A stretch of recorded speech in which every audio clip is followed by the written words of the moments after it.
ابن عباس رضی اللہ عنہ نے بیان کیا کہ نبی کریم صلی اللہ علیہ وسلم رات میں یہ دعا کرتے تھے: اے اللہ، تیرے لیے ہی تعریف ہے، تو آسمان و زمین کا مالک ہے،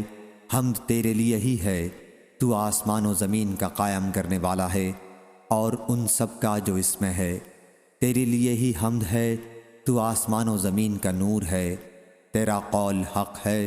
اور تیرا وعدہ سچ ہے، تیری ملاقات سچ ہے اور جنت سچ ہے اور دوزخ سچ ہے اور قیامت سچ ہے۔ اے اللہ،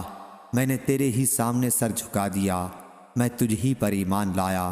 میں نے تیرے ہی اوپر بھروسہ کیا اور تیری ہی طرف رجوع کیا، میں نے تیری ہی مدد کے ساتھ مقابلہ کیا اور میں تجھی سے انصاف کا طلبگار ہوں۔ پس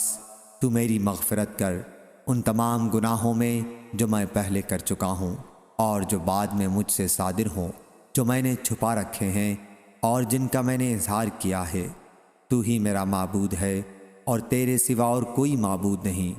اور ہم سے ثابت بن محمد نے بیان کیا اور کہا کہ ہم سے سفیان ثوری نے پھر یہی حدیث بیان کی، اور اس میں یوں ہے کہ تو حق ہے اور تیرا کلام حق ہے۔ صحیح بخاری حدیث نمبر 7385۔